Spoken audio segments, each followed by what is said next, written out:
Bien, bonsoir, bienvenue dans ce nouveau séminaire, le 38e de la séminaire d'architecture de la chaire de philosophie à l'hôpital. Toujours sur la Daman, toujours en partenariat avec les hôpitaux Paris-Val-de-Marne et avec l'école d'architecture de Paris-Belleville. Donc aujourd'hui on a voulu notamment avec Elisabeth Essayan qui est enseignante à Belleville et aussi avec Noël Dominguez qui travaille avec nous, on a voulu avoir dans ce semestre un invité qui colle vraiment de très très près à la problématique très concrète qu'on travaille avec nos étudiants cette année, c'est-à-dire le sujet de leur cours cette année, c'est l'implantation d'un lieu de soins psychiatriques en contexte ultra-urbain dans Paris intramuros.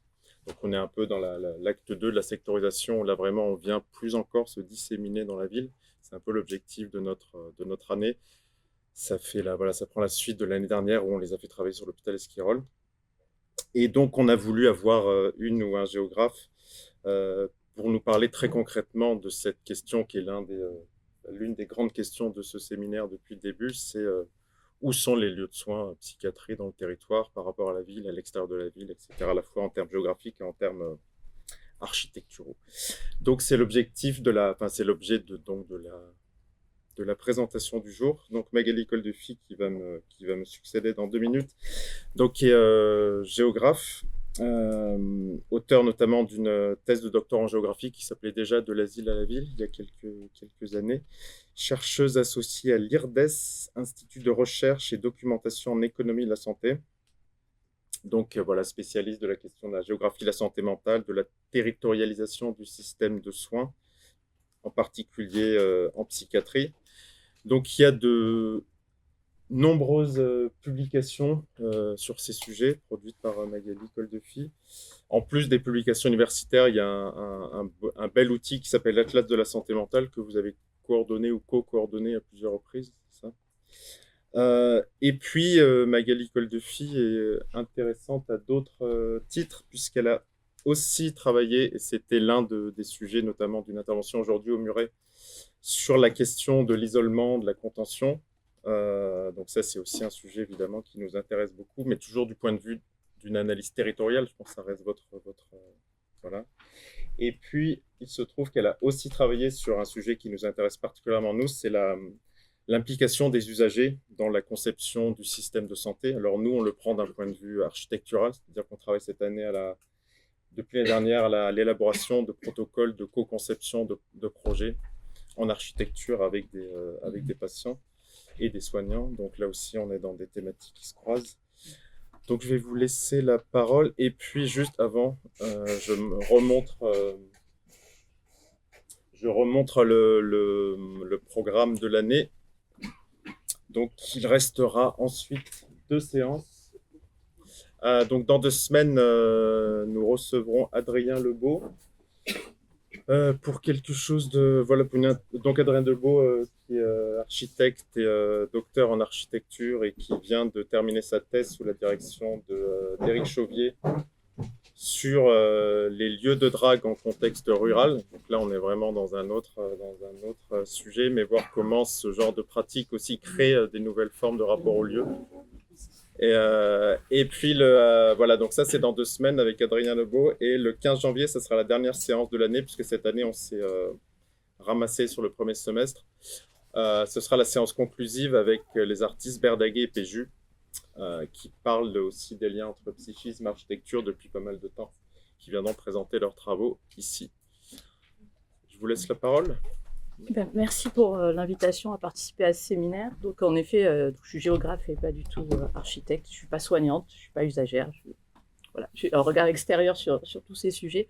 Et en effet, j'ai essayé dans cette présentation de faire un petit peu un mélange des différents travaux que j'ai pu réaliser avec d'autres aussi sur cette évolution de l'organisation de l'offre de soins en psychiatrie, du soin en psychiatrie, et comment il se traduit à travers l'espace. Et d'ailleurs, dans mon parcours, c'est la psychiatrie qui m'a amené à la géographie. J'ai fait une thèse de géographie quand j'ai commencé à travailler sur la psychiatrie parce qu'il y avait tellement d'inégalités géographiques d'implantation des médecins au départ et d'offres de soins que je me suis intéressée au sujet et j'ai vu que toute l'histoire de la psychiatrie, on pouvait la lire avec des lunettes de géographe et parce que l'importance de la territorialisation, de la localisation des lieux de soins, elle marquait un peu toute l'histoire de l'évolution de comment on pense le soin en psychiatrie.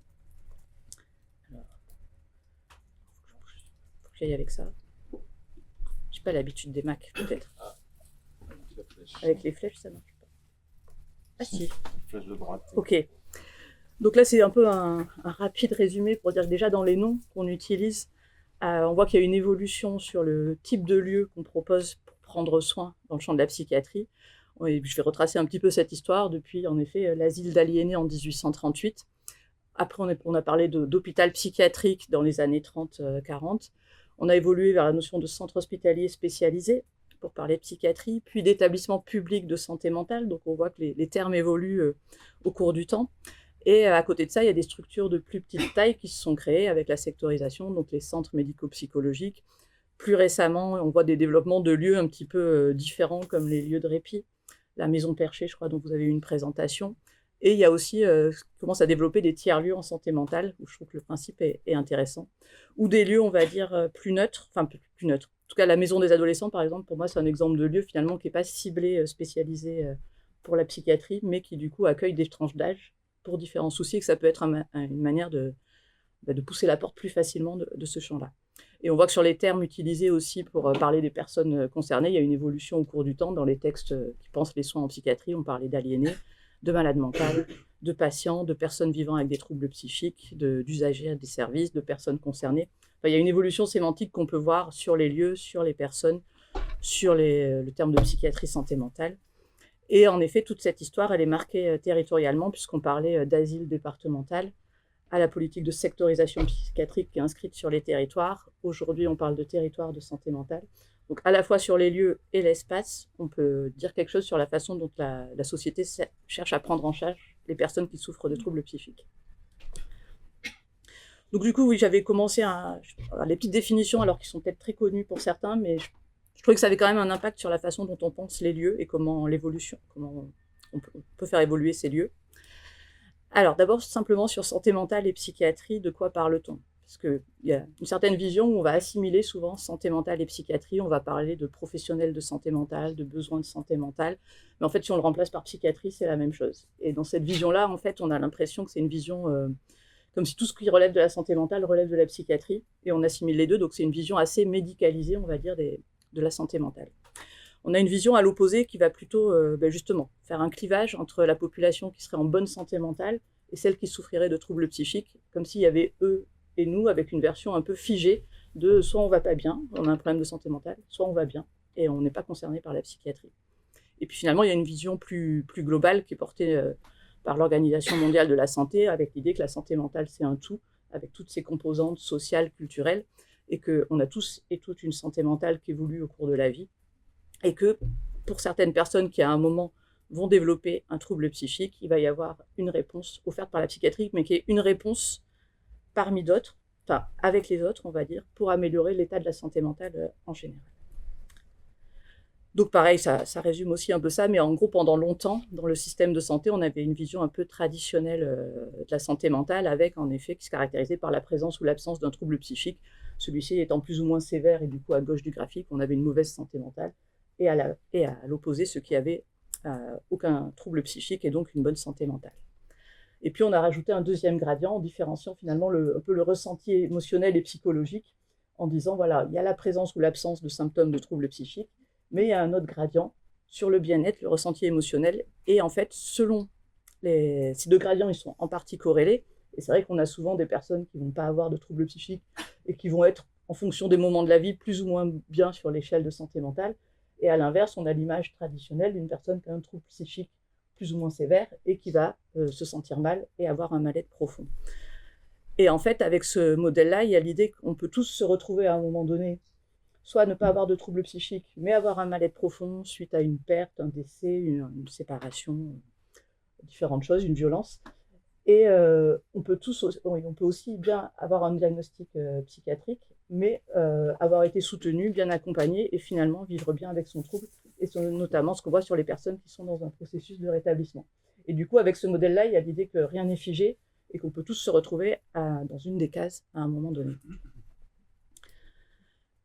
Petit rappel aussi sur les spécificités des besoins en santé mentale, qui fait qu'on a eu une offre spécifique par rapport au reste du champ de la santé. c'est à la fois le caractère souvent durable et évolutif des troubles et la diversité des troubles, puisqu'on a tout un gradient de troubles plus ou moins sévères, plus ou moins durables, qui vont plus ou moins impacter la vie de la personne et de son entourage. Et du coup, on a développé toute une palette de soins, en tout cas depuis la politique de sectorisation, avec des prises en charge en ambulatoire, à temps partiel, à temps complet, des offres d'accompagnement, d'hébergement, dans le champ du sanitaire et du secteur social. Une des spécificités des besoins en santé mentale, c'est aussi que souvent le trouble, il va affecter différents domaines de la vie de la personne, pas uniquement sa santé, mais aussi sa vie sociale et celle de son entourage. Et du coup, les réponses à apporter aux besoins de santé mentale, ça dépasse le champ du strict traitement des symptômes. Il y a beaucoup de choses à accompagner pour aider la personne à vivre du mieux possible avec sa maladie. Il y a aussi la notion d'altération temporaire ou de la conscience du trouble, qui est spécifique un petit peu au champ de la psychiatrie, mais qui fait qu'il y a un lien et la possibilité de soins sans consentement qu'on ne retrouve pas dans les autres spécialités. Le lien entre justice et psychiatrie qui fait qu'on a aussi créé des lieux spécifiques pour ce champ. Une des autres spécificités à prendre en compte, je pense, quand on pense aux lieux de soins en santé mentale, c'est l'importance du non-recours aux soins. On estime dans les différentes études que c'est entre 40 et 70% de non-recours aux soins pour des personnes sur lesquelles on estimerait qu'il y a un trouble psychique, en tout cas, qui mériterait des soins. Et alors, ce non-recours aux soins, il est plus fréquent pour des troubles, on va dire, moins sévères que pour des troubles plus sévères, mais en fait, il est existant parce qu'on ne pousse pas facilement la porte de la psychiatrie et de la demande de soins. Une des spécificités aussi on va dire des troubles psychiques, c'est l'importance du retard au diagnostic, qui serait impensable dans d'autres pathologies. Voilà, il y a 8 à 10 ans de retard au diagnostic pour les troubles bipolaires, 5 à 10 ans pour les troubles schizophréniques, et qui vont avoir un impact défavorable sur le devenir de la personne et son pronostic. Et c'est quelque chose où là aussi, la stigmatisation associée au lieu de soins, c'est quelque chose à travailler pour qu'on aille plus facilement demander des soins, de l'aide en tout cas. Du coup, je trouve que souvent, c'est assez bien résumé dans un document du Psycom qui, sur cet arbre, en fait, représente un peu les différents besoins de soins, les différents besoins en santé mentale qui vont depuis se faire soigner, mais aussi s'informer, se mettre en action, être accompagné dans son projet de vie, se loger, être hébergé, apprendre, se former, travailler, être écouté, se socialiser, s'entraider. Et du coup, c'est vrai que alors, il y a différentes structures ou services qui ont été mis en place pour répondre à ces besoins. Mais voilà, c'est l'idée que les lieux aujourd'hui, s'ils veulent en tout cas répondre de manière globale aux besoins en santé mentale, il y a différents aspects à prendre en compte. Une des spécificités des troubles psychiques, c'est la stigmatisation qui est associée à ces troubles. Alors à la fois en termes de médias et de dangerosité associée aux troubles, en tout cas psychotiques, mais aussi en termes soit que on va dire que les personnes concernées sont paresseuses, qu'elles manquent de volonté, que quand même elles pourraient se secouer le matin pour sortir et aller travailler. Et en fait, il y a on va dire, ça va souvent être associé à une faiblesse. Et cette stigmatisation, elle va fortement impacter à la fois la qualité de vie de la personne, le recours aux soins, les professionnels et les structures chargées de s'occuper de ces personnes.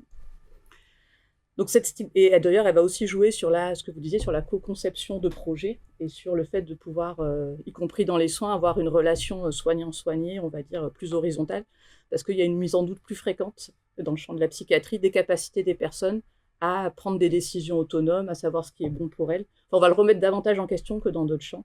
Et du coup, ça va impacter le fait d'essayer de construire ensemble, ou en tout cas de considérer la personne comme un partenaire de son soin avec une expérience à valoriser, ce que les professionnels ont tendance Enfin, c'est en train de bouger, mais il y a encore des progressions à faire. Cette stigmatisation, elle va jouer sur la qualité de vie de la personne, qui va s'auto-stigmatiser, qui va intégrer cette stigmatisation et du coup va se freiner dans ses actes de la vie quotidienne. Et cette stigmatisation, elle affecte aussi l'entourage, les professionnels et les structures, et donc le recours aux soins et le retard au diagnostic. Du coup, je vais vous citer quelques verbatims de personnes que j'avais interrogées. Je trouve qu'ils sont plus parlants que ce qu'on peut dire autour. Voilà, là c'était une personne concernée qui me disait « Mais en tout cas, il faut lutter, je ne sais de quelle manière, contre la stigmatisation qui entoure toute cette pathologie. Il n'y a qu'à voir la différence avec les autres pathologies. On a très peu de visites quand on est en asile, dans les unités psychiatriques. Alors que si on a des problèmes cardiaques, neurologiques ou je ne sais pas quoi, là, bizarrement, il y a plus de facilité aux gens, aux proches, d'aller rendre visite à quelqu'un dans une unité de somatologie plutôt que dans une unité psychiatrique. Ça montre grandement le problème lié à la stigmatisation qu'on a en France sur les troubles psychiques. Le problème, c'est que qualifié de bipolaire, reconnu comme tel, c'est une étiquette qui nous suit, c'est le fameux sparadrap du capitaine Haddock. Donc pour moi, justement, modifier cette image des troubles psychiques, c'est un enjeu pour améliorer aussi l'accès aux soins et le retard au diagnostic, et du coup les chances de rétablissement pour les personnes. Pareil, un autre extrait d'entretien. Beaucoup de personnes nous disent « Mais quand j'étais enfant et que je faisais une connerie, on me disait « Si t'es pas sage, on va t'envoyer à Saint-Égrève », qui est le nom de l'hôpital psychiatrique de Grenoble. Et à Paris, on disait « On va t'envoyer à Sainte-Anne ». Vous voyez, quand vous le savez, c'est ce type de représentation dans la tête. Évidemment, vous n'allez pas y aller spontanément à Sainte-Anne. Vous n'allez pas aller spontanément à Saint-Égrève. Même chose pour l'entourage. C'est très, très important qu'il n'ait pas cette connotation. C'est terrible parce que nous n'avons jamais cela avec un cardiologue. Vous n'avez jamais quelqu'un qui, sentant qu'elle a besoin de voir un cardiologue, s'interroge, est-ce que je vais aller à l'hôpital ou pas à l'hôpital? Est-ce que je vais oser passer la porte? Il n'y a qu'en psychiatrie où nous en sommes encore là. Et pareil, cette stigmatisation, elle joue aussi sur l'inclusion sociale, l'accès à l'emploi, au logement, à la parentalité, à la citoyenneté, aux loisirs en général.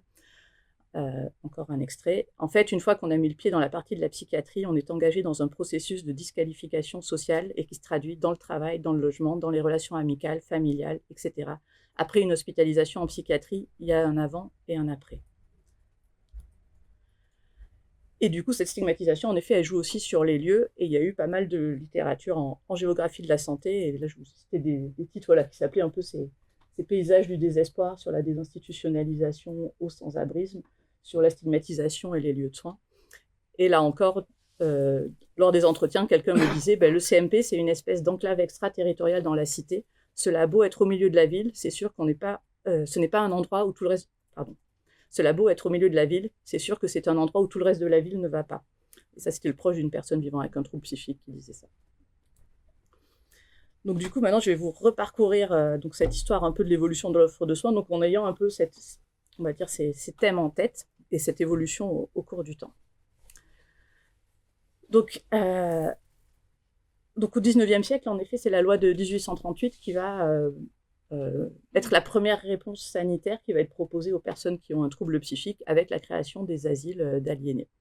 Alors c'est vrai qu'à l'époque, c'était vu comme une innovation, puisqu'auparavant, les personnes, elles étaient placées dans des prisons, des maisons pour indigents, et il n'y avait aucune réponse qui leur a été proposée.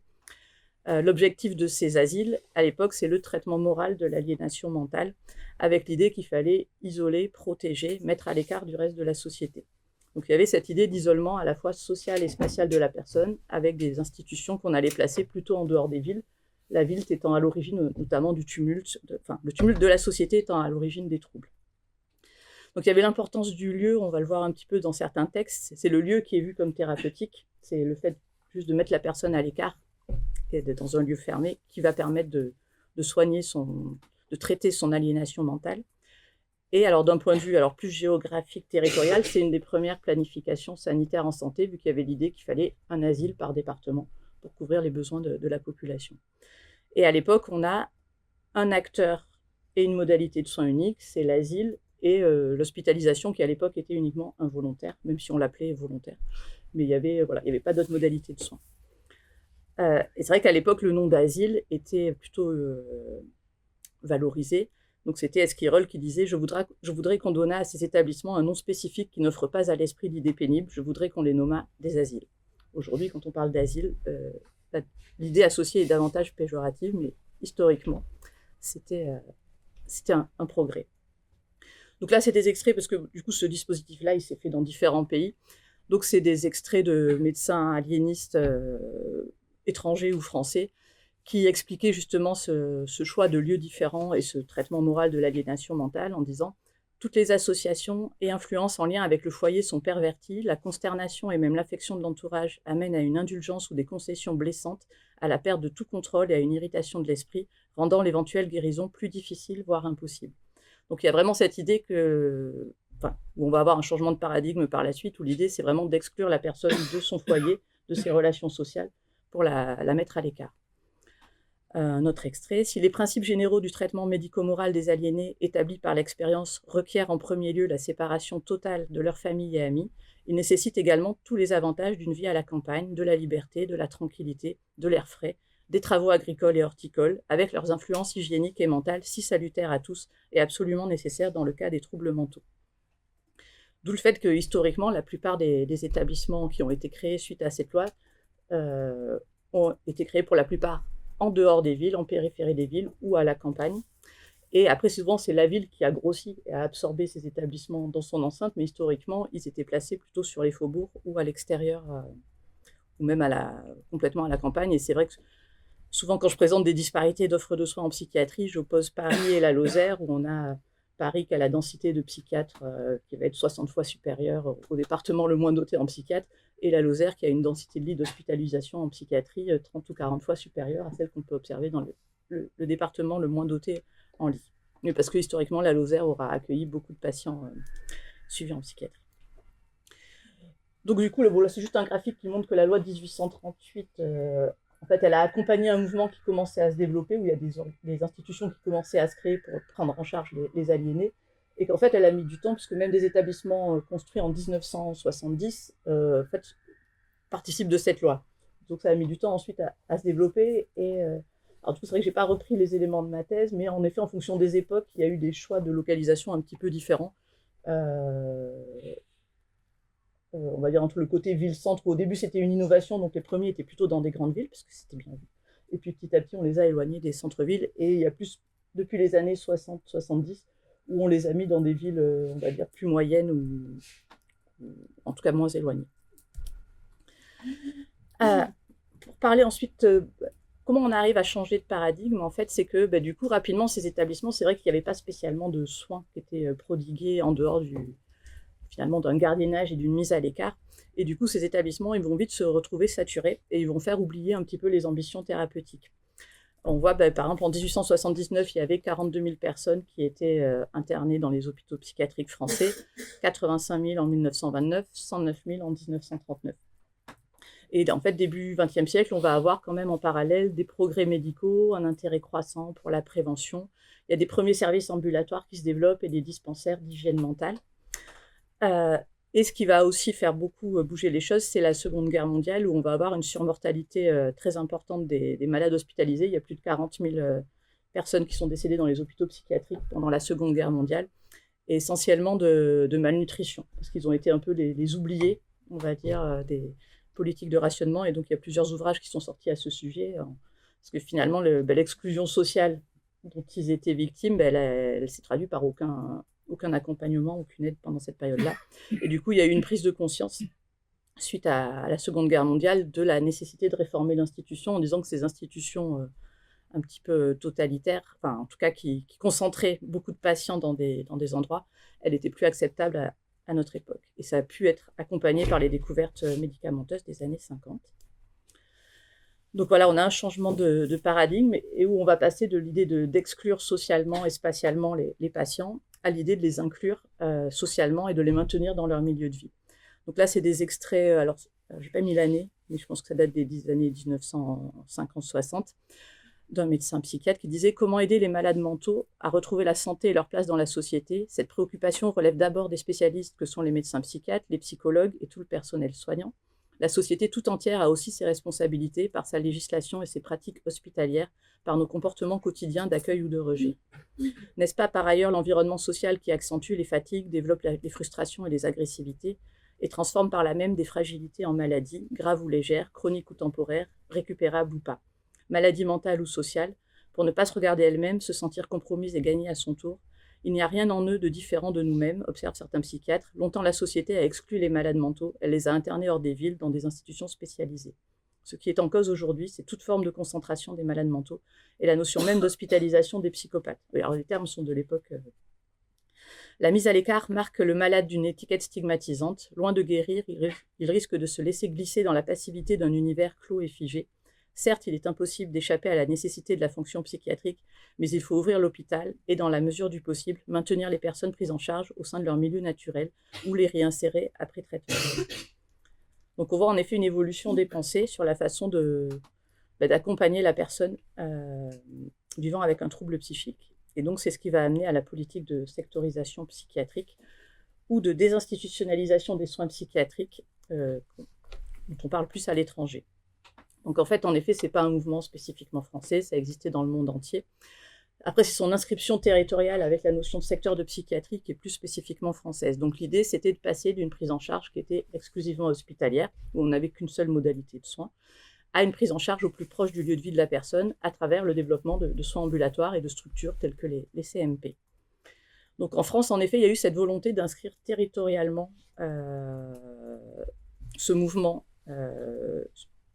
à travers les secteurs, avec l'idée de s'appuyer sur l'environnement des personnes. Donc c'était, alors j'ai pas mis les auteurs là, mais je crois que c'est Bonafé qui disait, c'est en agissant dans le milieu et parfois sur le milieu que se mène le combat contre les maladies mentales.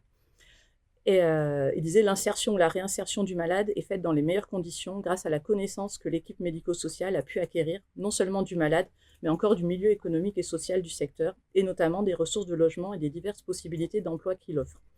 Donc c'est vrai qu'il y avait cette idée, je parle de passage du lieu au milieu thérapeutique, l'idée que ce n'est pas la structure, une seule structure localisée en un lieu qui va participer à la prise en charge de la personne, mais plutôt tout un espace géographique, un milieu qui va être en lui-même thérapeutique avec des ressources sur lesquelles il faut s'appuyer, des connaissances de l'équipe soignante de toutes ces ressources pour pouvoir prendre soin de la personne.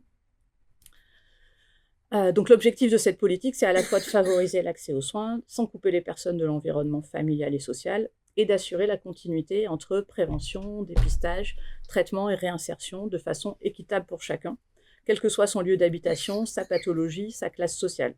Et c'est vrai qu'un des médecins psychiatres que j'avais interrogé à l'époque me disait il n'y a pas de patients nobles et de patients ignobles. Et l'idée de finalement faire ce découpage géographique, c'était l'idée de prendre en charge vraiment toutes les personnes, quelle que soit leur pathologie, qu'il n'y ait pas de sélection des patients en se disant il y a des incurables d'un côté, et eux on les oublie dans les unités d'hospitalisation et on prend en charge tout le monde.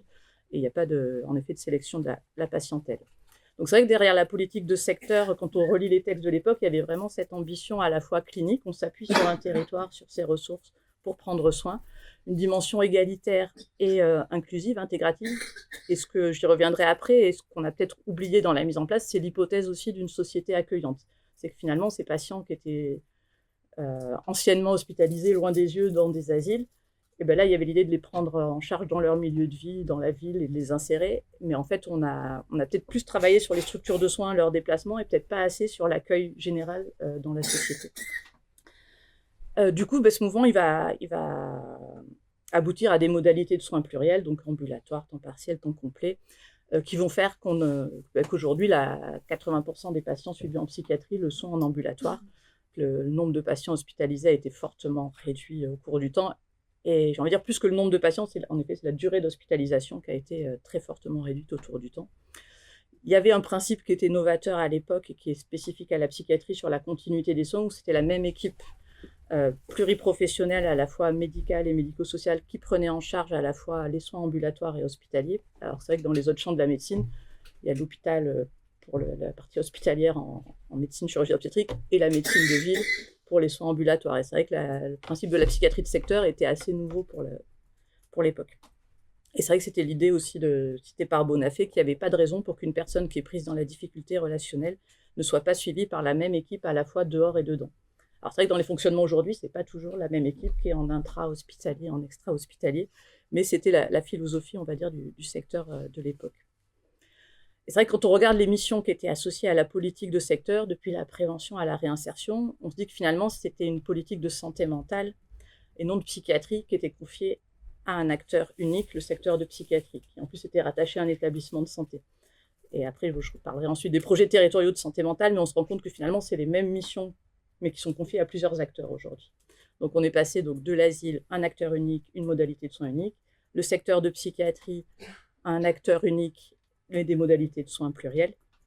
Et on va revenir sur ces aspects-là. Et du coup, quand on regarde en fait comment s'est traduite cette politique sur le territoire, on va se rendre compte que déjà dans sa réalisation, on perd un peu du sens de la psychiatrie de secteur telle qu'elle avait été pensée sur les territoires. Alors il y avait peut-être un caractère utopique, là c'est plus en tant que géographe, et on le retrouve dans certains textes de l'époque où c'était peut-être possible en milieu rural d'avoir un secteur de 70 000 habitants où on connaît la population, on sait. Il y a un psychiatre qui disait on sait que s'il y a les volets fermés depuis plusieurs jours, on va s'inquiéter, on va se dire il faut peut-être intervenir, et que finalement son application dans des milieux urbains plus denses, en effet on a moins de contact avec la population, on repère moins les choses et que c'était plus compliqué. Donc c'était peut-être utopique cette philosophie des années 60, et avec on va dire l'accroissement de l'urbanisation croissante en parallèle, c'était peut-être irréaliste dès le départ. Mais même quand on regarde le découpage des secteurs de psychiatrie et qu'on interroge les médecins ou ou décideurs qui avaient participé à ces découpages à l'époque, on se rend compte que la philosophie du secteur, elle a un petit peu disparu quand il a fallu découper des zones de 70 000 habitants. On va voir qu'on a à la fois des secteurs où, en effet, c'est une commune, un secteur. On peut imaginer qu'il y a une identité culturelle, géographique d'une commune. Ça dépend de la taille de la commune. Il y a des regroupements de communes, donc ça peut fonctionner, on va dire, en milieu rural. Mais il y a beaucoup de secteurs qu'on a appelés les secteurs radio-continus, ou les secteurs même discontinus, où c'est le cas pour les hôpitaux Saint-Maurice, où on a un petit bout de ville et puis un petit bout de périphérie. Et encore là, c'est dans la continuité, on va dire, géographique, je crois, sauf pour la psychiatrie infanto-juvénile. Et il y a des secteurs dans d'autres endroits où on a un bout de ville, enfin un quartier de la ville, et des communes qui sont très éloignées. C'est le cas à Nice notamment, où la ville est découpée en secteurs, mais il y a d'autres communes de l'arrière-pays niçois qui participent du même secteur. Et pourtant, il n'y a pas de liaison géographique. On se demande quelle est l'identité de cette population sur ce territoire-là. Mais c'était l'idée qu'il fallait que ces secteurs ils soient attractifs pour les professionnels de santé et que finalement, des secteurs ruraux, ça allait peut-être être moins attractif. Donc, il y avait cette volonté d'essayer de trouver un compromis, on va dire, pour attirer les professionnels. Et on voit que du coup, cette approche clinique initiale du secteur de psychiatrie, elle a été un peu dépassée par sa traduction administrative. Il fallait surtout découper un secteur de 70 000 habitants. Donc là, j'ai illustré l'hôpital dont on dépend. Donc c'est vrai que sur la psychiatrie infanto-juvénile, on se dit qu'il y a un morceau d'empathie. Alors là, du coup, c'est vrai qu'il y a les murets, ça a été rattaché plus tard, donc c'est différent. Mais voilà, on se rend compte qu'il y avait il n'y a pas de continuité, on va dire, entre les arrondissements parisiens et le Val-de-Marne. Alors pour la psychiatrie générale, il y a une continuité, mais c'est quand même ce côté découpé dans Paris. D'ailleurs, Paris est très spécifique avec beaucoup, à part Sainte-Anne qui est à l'intérieur de Paris, tous les autres arrondissements sont rattachés à des établissements extérieurs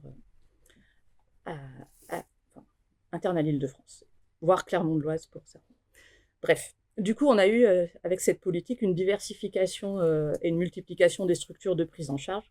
Et dans la littérature scientifique géographique, il parle de géographie post-asilaire, où avant on avait une géographie où il y avait un faible nombre de structures de grande taille, et on est passé à une géographie où on a un grand nombre de structures de petite taille, réparties sur le territoire. Et du coup, c'était aussi pour montrer rapidement du coup, l'évolution des lieux de soins. On a vu tout à l'heure rapidement les hôpitaux Saint-Maurice avec l'établissement historique, où à l'époque, c'était des beaux bâtiments, la plupart sont classés en monuments historiques. Et d'ailleurs, à l'étranger, il montre aussi une transformation de ces monuments. Il parle de cathédrales de la folie qui ont été transformées dans certains endroits en soit, d'ailleurs, centres de bien-être, choses comme ça, parce que souvent, il y a des grands domaines, des grands parcs dont on peut bénéficier, ou alors, avec l'image négative de la folie, en musée de l'horreur ou de choses difficiles. Ça, c'est plus en Australie qu'on voit des choses comme ça, j'en ai pas parlé ici. Mais en gros, c'est vrai qu'historiquement, les asiles, c'était des très beaux bâtiments. Et après, donc, on a implanté des structures dans la ville où on ne voit pas que c'est des structures spécialement sanitaires. Alors, c'est vrai qu'en ville, c'est lié aux opportunités, puisque surtout dans le tissu urbain dense, c'est pas si facile de trouver des lieux. Il n'y a pas de place pour en créer d'autres, donc on va occuper des lieux existants. Et c'est vrai qu'on peut voir que c'est aussi assez discret en termes de signalisation. Il n'y a pas toujours écrit psychiatrie sur les annonces, mais bon, comme quand on va dans un cabinet de médecine générale. Et voilà, on voit que c'est des structures en effet de plus petite taille, dispersées dans la ville.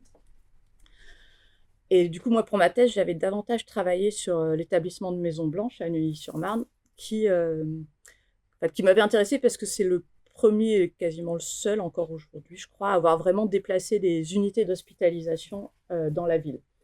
Parce que c'est vrai que du coup, les secteurs du nord-est parisien, ils dépendaient de Maison Blanche à Neuilly-sur-Marne, et c'était assez éloigné et pas très bien desservi en transport en commun. Et il y a eu l'idée, en effet, d'essayer d'implanter des unités d'hospitalisation dans les secteurs de psychiatrie. Et il y en a, alors je ne sais plus, 3 ou 4.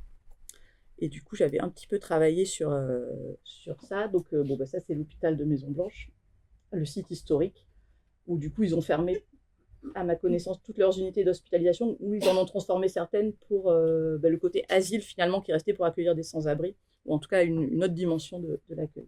Et du coup, les unités d'hospitalisation, alors ça a changé depuis, parce que, c'est l'unité Rémy de Gourmont, pour laquelle ils avaient eu justement des difficultés avec le voisinage, mais je vais y revenir, qui du coup a été transformée, je crois, en foyer de post-cure aujourd'hui. Et il y a une autre unité qui a été créée dans le 19e. Mais en gros, en fait, en fonction de l'implantation, de la localisation de ces services, il y a eu des réactions différentes du voisinage, et en fonction, et c'est là où il y avait une réflexion intéressante sur comment on communique pour l'implantation d'un lieu tel que cela. Parce que, alors, on va dire, bon, il y a une unité d'hospitalisation qui est dans un centre hospitalier général, donc ça pose pas de problème, en tout cas, ça se voit pas. Après, la première unité qu'ils ont installée, c'est la clinique, justement, ils avaient appelé ça clinique, parce que clinique faisait moins peur à la population que de marquer, parce qu'un hôpital psychiatrique public, on peut se dire qu'il y a des gens qui peuvent être soignés sans leur consentement, il y a une image plus négative associée. Donc, ils avaient choisi de parler de clinique. Et c'est la première unité qu'ils avaient construite. Et c'est vrai que c'est dans un quartier particulier, parce que la Butte Bergère à Paris, c'est un quartier où il n'y a pas de commerce. En gros, soit on habite dedans, soit on allait vers la psychiatrie si on se baladait là-bas. Et c'est vrai que la psychiatrie, ce que racontait, puis il y avait une étude de sociologue qui avait travaillé dessus, ce qu'elle disait, c'est qu'ils n'ont pas voulu communiquer. Enfin, c'est la psychiatrie elle-même qui avait peur des réactions du voisinage, donc ils ont voulu être discrets et pas déranger. Sauf qu'en fait, finalement, c'est un quartier plutôt très favorisé, avec des gens de niveaux sociaux, enfin, avec un niveau de diplôme élevé. Et finalement, c'est peut-être, une des conclusions de l'étude des sociologues, c'est qu'en fonction du quartier dans lequel on s'intègre, il faut réfléchir à la communication de manière différente. Parce que du coup, il y a eu, alors comme c'était aussi peut-être la première structure construite, il y a eu des problèmes de bruit. Voilà, il y avait des chambres d'isolement qui étaient près des habitations, ça tapait sur les murs, et du coup, les voisins ont été gênés. Il y a eu des fugues. Et pourtant, il y avait eu une volonté des habitants. Enfin, on pouvait plus lire une pétition qui avait été rédigée par la population, mais qui était assez, on va dire, bienveillante, en disant voilà, on comprend votre travail, ce que vous faites. Par contre, voilà, il faut éviter les nuisances pour les habitants, donc ce serait mieux isoler les chambres d'isolement au niveau phonique, des choses comme ça. Mais on sentait que la population, elle était prête, enfin qu'elle n'avait pas peur du sujet, on va dire, et qu'elle était prête à échanger. D'ailleurs, il y avait des initiatives de carnaval de quartier où la psychiatrie a jamais voulu participer, parce qu'en effet, elle s'est auto-stigmatisée, on va dire, et elle n'a pas voulu communiquer avec la population. À l'inverse, il y avait l'unité d'Avron. Donc là, c'est c'est rue ou boulevard d'Avron, dans le 20e, où là, en fait, c'est un quartier très bruyant. Il y a plein de commerces, et du coup, ça passe assez inaperçu. Enfin, les gens se sont même pas rendus compte qu'il y avait une unité d'hospitalisation psychiatrique. Après, la difficulté, là, ça a plutôt été l'inverse.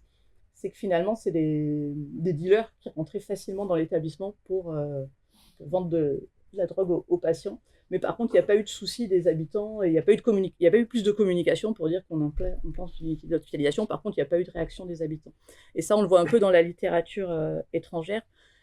Disons que dans d'autres pays, il y a une consultation des habitants avant d'implanter une structure de ce type, alors qu'en France, il n'y a pas de terme de police. Enfin, peut-être que les architectes le savent mieux que moi, mais en tout cas, à l'époque, en France, il n'y avait pas spécialement d'informations à faire auprès des habitants. Mais c'est vrai qu'aux États-Unis, dans les pays anglo-saxons, du coup, il y a eu pas mal d'endroits où la population s'opposait à l'implantation de structures non désirables. Et c'est vrai que les structures psychiatriques faisaient partie des équipements non souhaités par la population, parce que ça pouvait soit dévaloriser la valeur foncière de leur habitat.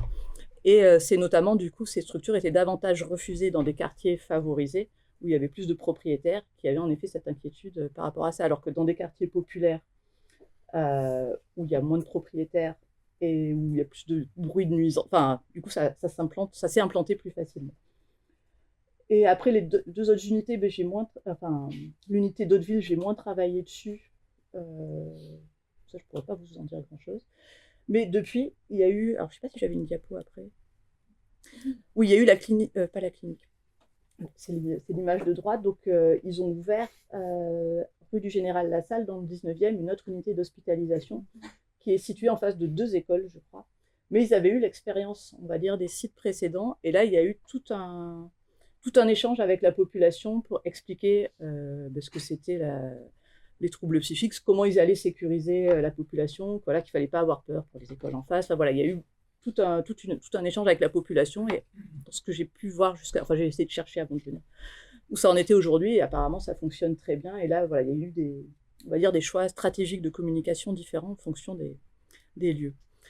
Donc c'est vrai que ça, c'est ce que je vous disais un peu tout à l'heure, dans ce qui ressortait en tout cas dans la littérature internationale. Alors en France, je l'avais moins trouvé sur le côté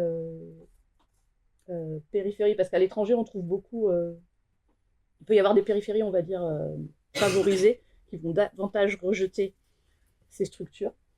Alors qu'en France, c'est... Attendez, je me souviens. Enfin, on retrouvait à peu près le même modèle, sauf sur ce côté centre-périphérie, parce que la structure, on va dire, sociale est un peu différente. Mais en effet, on caractérise des voisinages qui sont plus acceptants, dans des voisinages où, en effet, la mobilité résidentielle, c'est le fait qu'il y ait plus de locataires, qu'il y ait des gens qui soient moins informés de la manière de s'opposer à l'implantation d'une structure. Donc c'est pour ça qu'on va retrouver ce qu'ils appelaient dans la littérature des services de ghetto de dépendance. C'est l'idée qu'il y a une concentration dans des quartiers défavorisés, à la fois des structures de soins psychiatriques et des personnes qui y recourent, mais qui est liée en effet à cette opposition ou pas possible à l'implantation des structures. Du coup, pour faire un petit peu un bilan de la politique de sectorisation, donc on l'a vu, il y a eu une modification majeure des prises en charge avec une explosion de l'ambulatoire, donc on ne soigne plus comme avant. Il y a eu un développement des alternatives à l'hospitalisation temps plein, une réduction des lits, de la durée d'hospitalisation. Du coup, il y a eu aussi une croissance forte de la demande exprimée. Donc, il y a eu depuis les années même 80, le nombre de patients suivis en psychiatrie a été multiplié par 2 en 40 ans, mais à moyen humain relativement constant. Parce que souvent, on m'interroge sur les soignants. En fait, le nombre de soignants ne baisse pas. Par contre, leur activité a fortement augmenté et leur temps disponible avec les patients a été fortement réduit.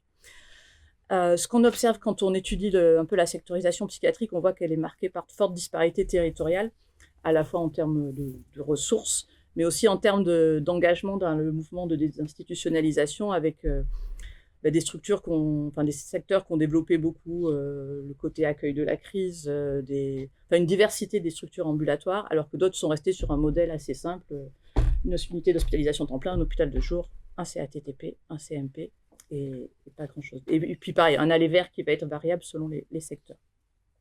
Quand on compare la France aux autres pays, on se rend compte qu'il y a une plus faible intégration de la psychiatrie à l'hôpital général. C'est vrai qu'il y a des pays comme l'Italie qui ont fermé leurs hôpitaux psychiatriques. L'Angleterre, c'est pas qu'elle les a fermés, mais en gros, après, un peu comme en France, on a essayé d'enlever le caractère spécialisé des établissements en parlant d'établissements publics de santé. Et finalement, c'est presque les professionnels qui ont rajouté santé mentale, mais c'est pas dans les textes législatifs. Mais en gros, il y a, en effet, en France, il y a une majorité d'établissements spécialisés en psychiatrie plutôt que de services de psychiatrie implantés à l'hôpital général. Et il y a eu en France aussi un développement insuffisant, en tout cas très inférieur aux autres pays, de structures et services d'accompagnement et d'hébergement non sanitaires en dehors de l'hôpital. Qui fait qu'on a une prise en charge qui reste encore, où l'hospitalisation est souvent soit le moyen d'entrer dans les soins, en tout cas ça a encore une place très importante en France par rapport aux autres pays. Et du coup, il y a eu de nombreux rapports sur la psychiatrie depuis les années 2000 qui vont un petit peu... qui répètent un peu tous les mêmes choses sur l'idée que le secteur, finalement, il est resté trop fermé sur lui-même et qu'il est plus protecteur qu'inclusif. Alors, il faut dire aussi que, pareil, il a été pensé dans les années 50-60 et qu'à l'époque, il n'y avait pas beaucoup d'autres acteurs pour participer à la prise en charge des personnes avec des troubles psychiques. La médecine libérale, elle n'était pas encore aussi développée. Il y a le secteur médico-social. C'est qu'en 2005 qu'on a la reconnaissance du handicap psychique qui fait qu'il y a des structures véritablement dédiées à ces personnes. Les psychologues, ils sont très récemment accessibles financièrement, mais en gros, il y a plein d'acteurs qui sont apparus sur le territoire, et finalement, selon les endroits, le secteur de psychiatrie, il est resté un petit peu fermé sur lui-même, et on lui reproche souvent de ne pas suffisamment travailler avec les autres acteurs, y compris la médecine de ville, les soins somatiques et le secteur social et médico-social. Et ce qu'on voit aussi, c'est qu'en fait, il y a une stigmatisation persistante. En effet, on a déplacé les structures dans la ville, mais ce n'est pas pour ça que les personnes, elles sont davantage incluses dans la société. Et ce qui a fait qu'on parle d'asile sans mur. Voilà, on a déplacé les structures, mais pas intégré les personnes. Du coup, je vais vous citer rapidement quelques extraits, en effet, des rapports qui disent un peu les limites, en gros, de la politique de sectorisation psychiatrique, et c'est ce que je disais un peu en introduction. Il était très ambitieux de confier à une structure intégrée à un établissement de santé dont le savoir-faire est centré sur le soin, la responsabilité globale de réponses qui relèvent de compétences de différentes collectivités, de plusieurs types d'institutions, et suppose la métrique de technicité diverses. C'est l'idée qu'en effet, il y avait une politique de santé, des missions qui dépassent le champ strict du soin qui ont été confiées au secteur de psychiatrie. Là, pareil, ça date un peu, c'était le plan psychiatrie santé mentale de 2011-2015, mais avec l'idée que le secteur doit évoluer d'une approche totale vers une approche globale, en complémentarité et coopération avec tous les acteurs, et notamment ceux situés sur le territoire de santé considéré, car le secteur ne peut et ne doit tout faire lui-même. Le secteur, c'est d'abord un outil au service du territoire. Et du coup, c'est ce que essaye en partie de corriger la dernière évolution de la législation sur la politique de santé mentale à travers du coup les projets territoriaux de santé mentale. Donc c'est la loi de 2016 qui propose une nouvelle organisation territoriale de la politique de santé mentale. Et en fait, voilà, ce que je dis, c'est que finalement les missions, enfin, elle redéfinit un peu les missions de la politique de santé mentale, mais surtout quels sont les acteurs qui les mettent en place. Et du coup, cette loi, elle vise surtout à repositionner les responsabilités des différents acteurs, à la fois les acteurs du champ sanitaire, de la psychiatrie, mais de la psychiatrie hospitalière, de la psychiatrie de ville, de la médecine de ville, des autres centres hospitaliers, mais aussi des acteurs du social, du logement, de l'hébergement, de l'insertion, les collectivités locales et les usagers et les familles. Du coup, dans le texte de mise en place des projets territoriaux de santé mentale, donc ce qui est intéressant, c'est qu'elle clarifie les concepts et les missions. Elle dit qu'une politique de santé mentale, donc ça recouvre les missions de prévention, diagnostic, soins, réadaptation, réinsertion sociale. Donc peu de changements par rapport aux missions de la politique de secteur 60 ans avant, mais qu'elle est mise en œuvre par des acteurs diversifiés. Et c'est ça le changement important de ces dernières années. Elle précise que l'activité de psychiatrie, elle est exercée par différents types d'établissements de santé, donc pas uniquement les établissements sectorisés, mais en effet, il y a des acteurs privés, des acteurs universitaires non sectorisés, qui existent aussi sur le territoire. Et finalement, elle réduit la mission de psychiatrie de secteur, enfin, elle parle de mission, qui concourt à la politique de santé mentale, donc c'est un élément parmi d'autres, et qui doit garantir la proximité, l'accessibilité territoriale et financière, la continuité des soins, et ça insiste encore dans les textes, en collaboration avec les autres acteurs. Donc du coup, quand on essaye, alors les premiers projets territoriaux de santé mentale, la loi elle est sortie en 2016, le temps que ça se mette en place, le Covid au milieu, ça fait que là, comme c'est des projets qui sont établis pour 5 ans, on arrive à la fin de cette première génération des projets territoriaux de santé mentale. Et donc ce qu'on peut dire en tout cas, parce qu'il n'y a pas eu de réelle évaluation, c'est qu'il y a quand même eu un changement un peu de paradigme aussi, puisque c'est le premier texte où on parle de rétablissement et que l'objectif du système de santé, c'est de soutenir le rétablissement des personnes. Et je me souviens, pour avoir participé à des groupes de travail ministériels à l'époque, il y a eu beaucoup de débats sur le fait de mettre ou pas ce terme dans les textes législatifs. Pas tous les psychiatres étaient convaincus, étaient satisfaits que ce soit intégré. Et il y a l'idée aussi que finalement, les services de soins et d'accompagnement doivent soutenir le projet de vie de la personne et pas l'inverse. C'est pas à la personne d'adapter son projet de vie à ses soins et à sa maladie. C'est comment on soutient son projet de vie et du coup, on réfléchit son traitement, sa prise en charge pour qu'elle puisse suivre son parcours de rétablissement et avancer comme elle le souhaite. Et alors pareil, ces projets territoriaux de santé mentale, alors les usagers, enfin les personnes concernées, les proches étaient invités à participer à leur élaboration. Alors ça a été très hétérogène selon les territoires, mais on a vu que les projets territoriaux de santé mentale, il y en a peu, mais certains ont véritablement été co-construits avec les personnes concernées. C'est notamment le projet territorial de santé mentale du Rhône, où ils ont mis en place un collectif de personnes concernées pour participer à l'élaboration et même à l'animation de l'élaboration du projet territorial de santé mentale, où on voit que les priorités d'action sont assez différentes des autres projets territoriaux de santé mentale, où finalement la dimension, tout ce qui est inclusion sociale, c'est du coup une priorité plus importante que finalement d'améliorer certaines parties des soins. C'est vraiment presque l'avant et l'après le soin. C'est comment on perd moins de temps avant le diagnostic, comment on pousse la porte plus vite de cette demande, comment on demande de l'aide plus vite et on n'erre pas pendant des années à rencontrer différents professionnels et à avoir le diagnostic et les soins adéquats. Et comment, une fois soit on sort d'une hospitalisation ou qu'on a un diagnostic, comment on est accompagné pour vivre du mieux possible avec sa maladie. Donc on voit que ces projets territoriaux de santé mentale, quand on regarde un peu tous, il y en a beaucoup qui restent encore très sanitaro-centrés. Alors souvent, l'échelle géographique, c'est le département qui a été choisi dans la plupart des territoires, mais il y a quand même certains territoires de santé mentale où finalement c'est la zone d'intervention de l'établissement psychiatrique qui a été choisie. Et pour moi, c'est déjà une vision biaisée, en se disant que si finalement le territoire de santé mentale, c'est le territoire de l'établissement autorisé en psychiatrie, c'est qu'on n'a pas complètement compris l'objectif du projet territorial de santé mentale. On peut se dire que, pareil, dans les textes, ça pourrait amener à une meilleure couverture des besoins des personnes et des proches, en termes d'accompagnement, de soutien dans la communauté et d'inclusion citoyenne. Pour moi, c'est que finalement, en tout cas dans les textes, ce serait un moyen d'achever le mouvement de désinstitutionnalisation par la participation de l'ensemble des parties prenantes à l'élaboration de la politique de santé mentale. Donc du coup, c'était un peu la question, c'est comment finalement les lieux peuvent participer à achever cet objectif de santé mentale dans la cité. Et du coup, pour achever cet objectif, après c'est là où je renvoie la question vers vous, mais du coup, pour achever cet objectif de santé mentale dans la cité, c'est-à-dire qu'il faut à la fois augmenter l'attention à la santé mentale, lutter contre la stigmatisation. Alors c'est vrai que 2025 et 2026, le label Grande Cause Nationale, ça fait un peu monter en compétence la population. Enfin, il y a ce côté d'essayer de changer les images et de fait qu'on parle plus facilement de santé mentale. Et ça bouge doucement. Enfin, c'est surtout le Covid qui a permis qu'on parle plus de santé mentale, mais ça, on va dire que ça se poursuit avec ces soutiens.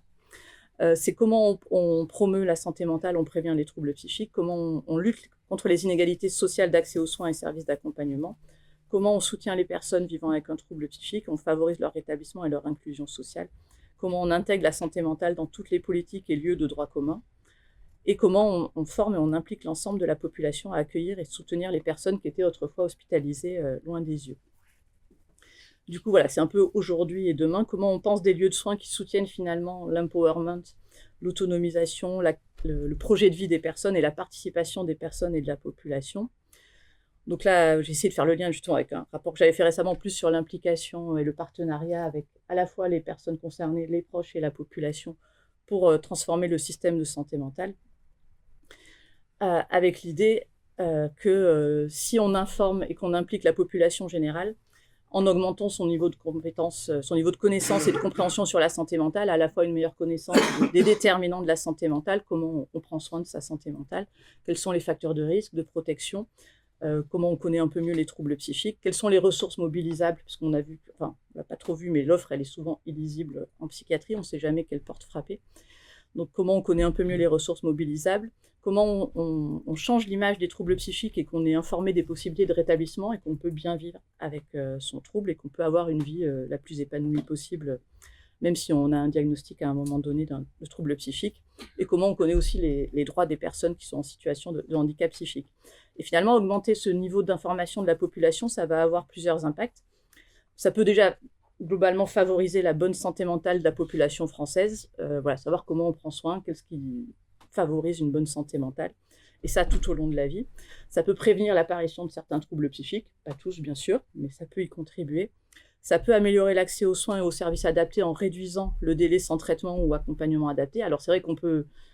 Après, il faut que si on ose pousser la porte plus vite de la psychiatrie, il faut qu'on ait une réponse aussi rapide. Et en effet, on n'appelle pas un CMP pour nous dire c'est dans 6 mois ou 1 an qu'on peut vous proposer un rendez-vous. Donc il y a la réactivité de la réponse qu'il faut aussi améliorer.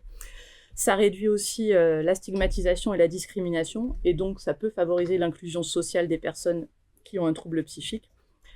Ça joue aussi pour les personnes qui ont un trouble psychique, de prendre soin de leur santé mentale.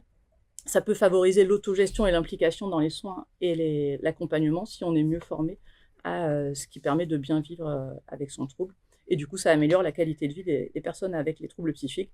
Ça peut favoriser l'entraide et le soutien dans la communauté, si dans les entreprises ou autres, les gens sont mieux formés à repérer des troubles, à aider la personne à aller demander de l'aide. Ça favorise tout ça. Donc c'est l'idée qu'il faut aller réfléchir à des lieux qui favorisent le partenariat et les échanges avec la population, la participation à la vie citoyenne. Puisque finalement, toute la littérature montre que c'est quand on connaît des personnes concernées, qu'on peut échanger avec elles, qu'on fait tomber les images négatives qu'on a sur les pathologies mentales.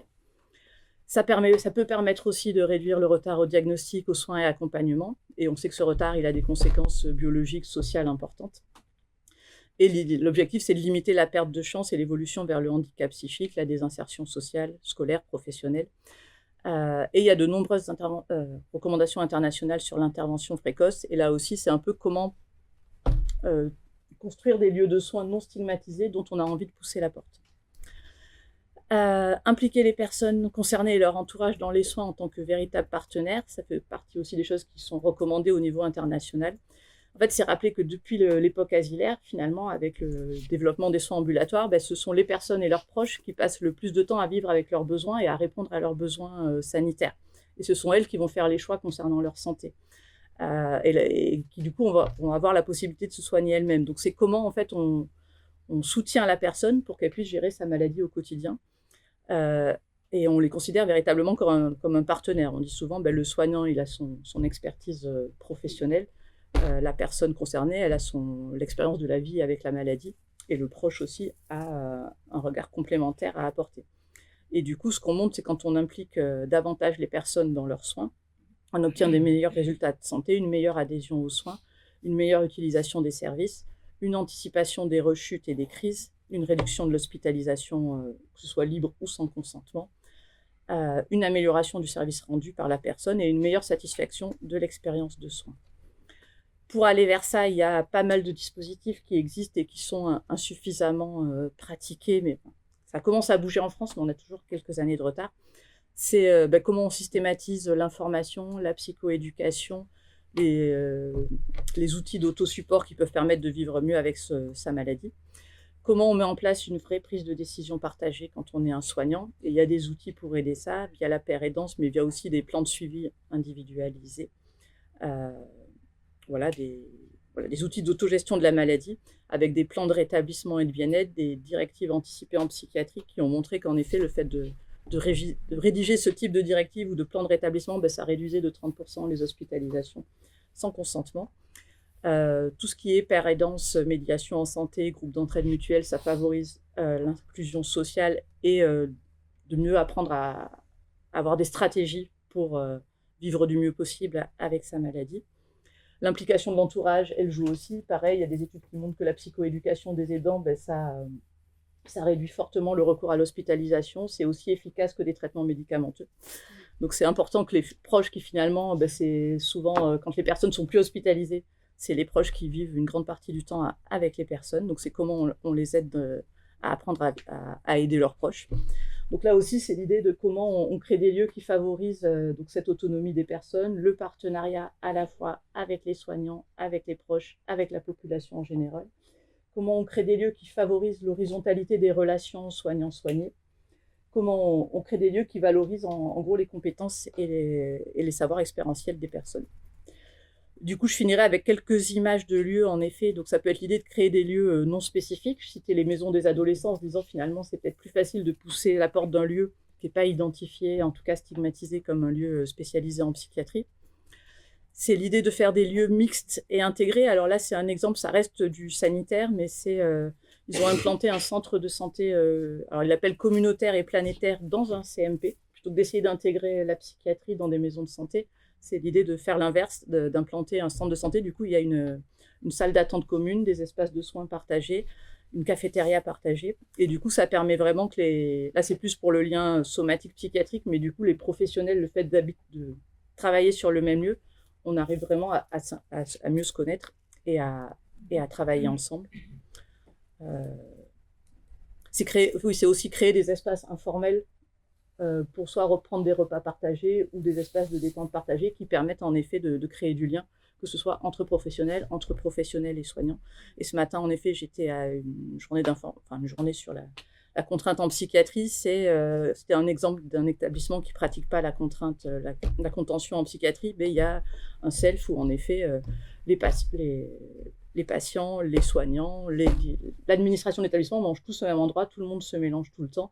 Et du coup, ça facilite les relations. Il y a moins de verticalité, on va dire, dans les relations soignants-soignés, et même entre services administratifs et soignants, avec l'idée que finalement, c'est que tous les personnels de l'établissement participent à l'accueil.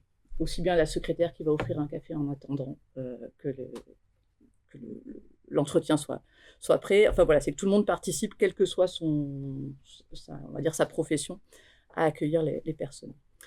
C'est des espaces qui sont pensés par et pour les personnes concernées et qui sont ouverts à la population. Donc, je pense que vous avez eu une présentation de la Maison Perchée à Paris. Donc, c'est des choses qui se créent petit à petit.